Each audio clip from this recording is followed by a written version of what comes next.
And so what most people were kind of concerned about was like topics. Okay. So many students felt like college wasn't exactly the next step for them, and maybe we were kind of like thinking maybe we could like change it and stuff so that maybe there's gonna be like classes that maybe can go towards like doing like stuff like mechanic stuff and right. you know. Absolutely. And so like, is there any way that these can be changed, or is it like an exact set rules? Very good question. And so are we talking specifically about advisory or offering different electives? Maybe both.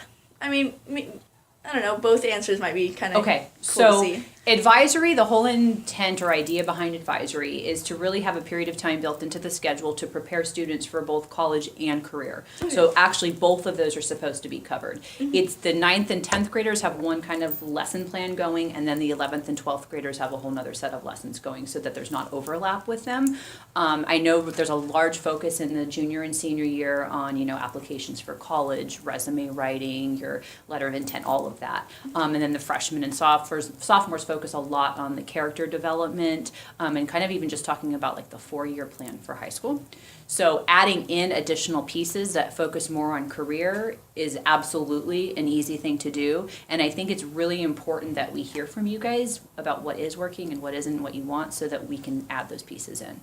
And then as far as electives are concerned, when I came here, I was like, we've got to get woodshop back. We've got to get auto shop back, because not that the electives we are offering now are bad, they're not, but we need to offer more, because there are a lot of kids that aren't necessarily going to go straight into a 4-year university, and they want to learn a trade of some kind that they can then go and be very successful with, and maybe they'll go back to college later in life, but maybe not. And so we need to be able to provide as many vocational opportunities as possible.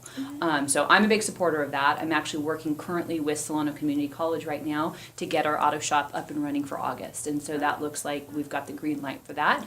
The wood shop, that's my intention as well. Part of the problem and why it hasn't been up and running for the last few years is finding someone to actually teach the classes. But we've figured a way around it by partnering with the college, because their instructors will come in and teach it right now after school, but then the high school students that take it can get both high school credit and college credit. So it's kind of a win-win. Wow. That is, And it's that's free. really cool. So Really? Wow, that's actually really good. That is. Yeah, free class for college. I know. Come on. Crazy. So, is there like a way that maybe instead of people being like kind of separated by maybe like grade, what if it were like by things that they are interested in? Like say like people are like super into science or something. What if we had like a little science kind of area where it's like maybe they focused on like astrophysics or something, and this one like focused on like chemistry?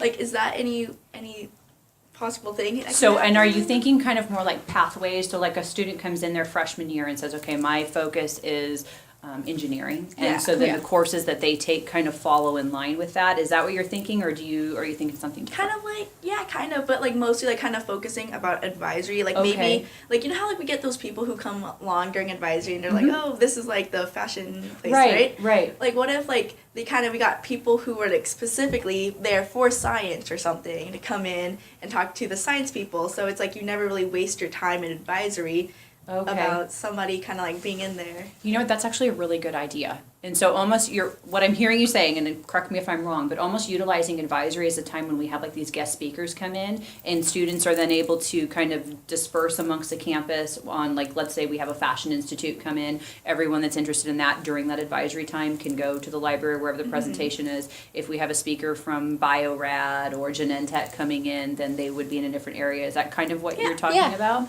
I think that's actually a phenomenal idea. And then that way it's built in and nobody's being pulled out of like a core class to be able to hear it.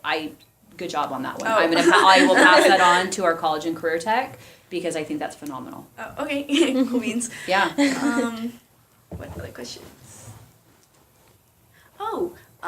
So is there like any topics that like can't like, so what about like people who are like stay at home kind of parents or whatever? Like, is there any topics like that they can't, like we can't really speak about like during school time, or?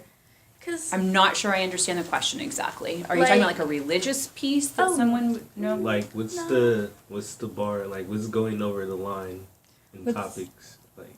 Like throw some ideas out there and I would tell you. Alright, what can't we talk about in school? Well, that's a very open-ended question. True. Or So like during advisory even. well, do you want to pause it for a second? Because I'm going to have to pull something up and then I Yeah. don't want it to. There is a guideline of what advisory is, and I'm going to pull that up because you want to add to the course description or take out. We can do that, and the deadline every year is March to submit that, and then the board has to review it and give their approval or not. Is this online anywhere or? No, I don't think it is, but at the very beginning of the year, every teacher this year was given another copy of it, and they were supposed to give it out to you guys in advisory.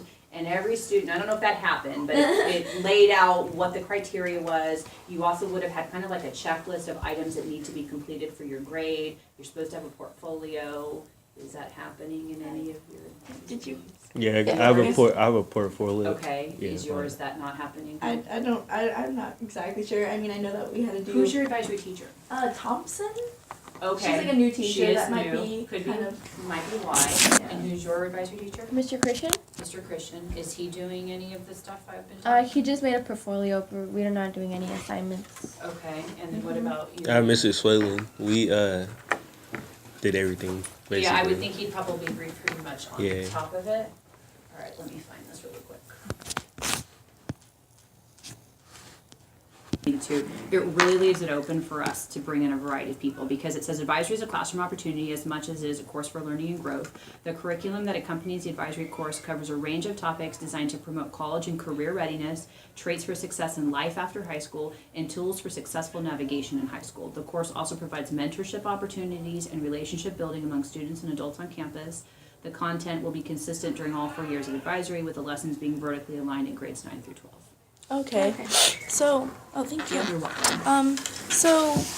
One of our members who isn't here right now, Okay. but he was talking about something about like learning life hacks, maybe kind of something like how to. doing your taxes, like how to do your taxes or how to write a check or stuff like that. Yeah. I bet you that person responded to the survey because one of the responses in the student Is survey, it? that was in there, absolutely, and saying, can we have classes that teach us real life skills? Yeah. And I think that's actually very important because a lot of you right now have jobs and being able to figure out, okay, how do I manage my money? What do I do when I get a credit card, and what does it mean if I only make the minimum payment or if I pay it off each month?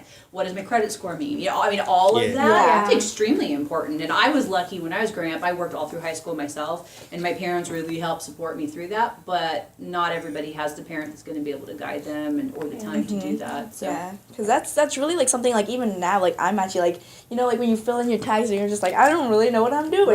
Right. And it's like you don't really know who to ask, and like my parents aren't going to be home all the time, you know, Right. so it's just like what. And it'd be really cool like if someone who actually does that like all the time, like every year, Yes. would come in and be like, oh yeah, this is how you do it. Like maybe we can have like a not like kind of maybe like a practice one or something, like a fake one, Yeah. and like that'd be kind of cool because I mean I really don't know it, so. And that would probably be good to focus in on the juniors and seniors for that. Oh, because yeah, the freshman, definitely. sophomore, maybe a little too early for it. Yeah, they don't really have jobs yet either. All right, I better take notes because you guys are, you're giving me good ideas. Okay, other questions? Are you guys good? Yeah, I'm good. I'm good. Are That you? was it? Yeah. Okay, so I want to make sure I captured it. So one of the things for advisory for 11th and 12th graders is to work on bringing in, like, basically some people that would help guide tax preparation, right? yes. Life And skills. then, and other life skills? Yeah. Okay. Life skills. And there was something else, you talked about having during advisory time when there was like, Guest speaker. guest speakers, right? Guest speaker focus during advisory. And that's actually one of the questions in the survey too is, has your advisory class or any teacher ever either taken you on a field trip this year or brought in guest speakers? And then you're supposed to rank like if there was yes, how well did you receive it? Did it actually match what your interests and kind of future goals are? That'd be really cool. Okay. Well, thank you guys. I'm glad that you came in and Alright. needed Yeah. this. Thank you for all the information. Oh, you're very